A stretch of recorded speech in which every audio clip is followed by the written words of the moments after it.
ಸಾರ್ವಜನಿಕರಿಗೆ ವಿಧಾನಸೌಧ ಪ್ರವಾಸದ ಅದ್ಭುತ ಯಶಸ್ಸಿನ ನಂತರ ಕರ್ನಾಟಕ ರಾಜ್ಯ ಪ್ರವಾಸೋದ್ಯಮ ಅಭಿವೃದ್ಧಿ ನಿಗಮ ಇದೀಗ ಜನಸಾಮಾನ್ಯರಿಗೆ ರಾಜಭವನದ ವೀಕ್ಷಣೆಗೆ ಮುಂದಾಗಿದೆ. ಈ ಮೂಲಕ 19ನೇ ಶತಮಾನದ ಐತಿಹಾಸಿಕ ಕಟ್ಟಡವನ್ನು ಒಳಗಿನಿಂದ ಕಣ್ತುಂಬಿಕೊಳ್ಳುವ ಭಾಗ್ಯ ಸಿಗಲಿದೆ. ಈ ಕುರಿತ ಸಂಪೂರ್ಣ ಮಾಹಿತಿ ಇಲ್ಲಿದೆ. ವಿಧಾನಸೌಧ ಬೆನ್ನಲ್ಲೇ ರಾಜಭವನ ವೀಕ್ಷಣೆಗೂ ಅವಕಾಶ.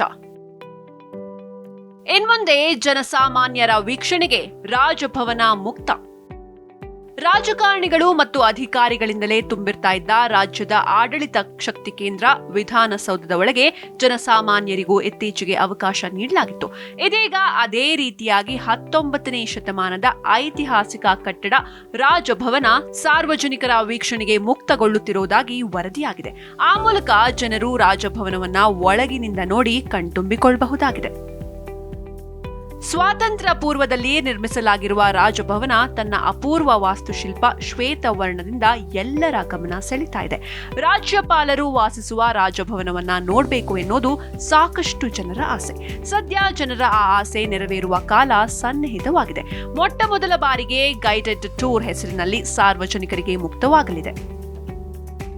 ಕರ್ನಾಟಕ ರಾಜ್ಯ ಪ್ರವಾಸೋದ್ಯಮ ಅಭಿವೃದ್ಧಿ ನಿಗಮ ಐತಿಹಾಸಿಕ ರಾಜಭವನದೊಳಗೆ ವಾಕಿಂಗ್ ಟೂರ್ ಪ್ರಾರಂಭಿಸಲು ಸಿದ್ಧತೆ ನಡೆಸಿದ್ದು, ಇದಕ್ಕೆ ರಾಜ್ಯಪಾಲ ಥಾವರ್ ಚಂದ್ ಗೆಹ್ಲೋಟ್ ಈಗಾಗಲೇ ಅಧಿಕೃತ ಅನುಮೋದನೆ ನೀಡಿದ್ದಾರೆ ಎಂದು ವರದಿಯಾಗಿದೆ.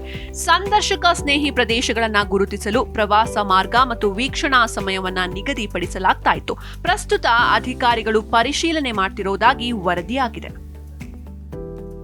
ರಾಜಭವನವು ಐತಿಹಾಸಿಕ ಮಹತ್ವವನ್ನ ಹೊಂದಿದೆ. 1840 ಮತ್ತು 1842 ನಡುವೆ ಸರ್ ಮಾರ್ಕ್ ಕಬ್ಬನ್ ನಿರ್ಮಿಸಿದ್ದ ಈ ನಿವಾಸವನ್ನ ಮೂಲತಃ ಬ್ರಿಟಿಷ್ ಆಯುಕ್ತರಿಗಾಗಿ ನಿರ್ಮಿಸಲಾಗಿತ್ತು. ಆಗ ರೆಸಿಡೆನ್ಸಿ ಎಂದು ಕರೆಯಲ್ಪಡ್ತಾ ಇದ್ದ ಇದು ನಂತರ ಭಾರತದ ಮೊದಲ ರಾಷ್ಟ್ರಪತಿ ಡಾಕ್ಟರ್ ರಾಜೇಂದ್ರ ಪ್ರಸಾದ್ ಮತ್ತು ಅಮೆರಿಕಾದ ಪ್ರಥಮ ಮಹಿಳೆ ಎಲಿನರ್ ರೂಸ್ವೆಲ್ಟ್ ಅವರಂತಹ ಗಣ್ಯರಿಗೆ ಆತಿಥ್ಯ ವಹಿಸುವ ಉನ್ನತ ಮಟ್ಟದ ಅತಿಥಿ ಗೃಹವಾಗಿ ಪರಿವರ್ತನೆಗೊಂಡಿತ್ತು. ಸ್ವಾತಂತ್ರ್ಯ ನಂತರ ಇದನ್ನ ರಾಜಭವನವಾಗಿ ರೂಪಾಂತರಿಸಲಾಯಿತು. ಅಂತಿಮವಾಗಿ ಕರ್ನಾಟಕದ ರಾಜ್ಯಪಾಲರ ಅಧಿಕೃತ ನಿವಾಸವಾಯಿತು.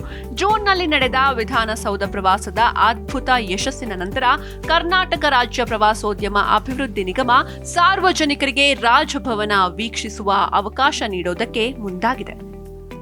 Desk bureau, G Kannada news.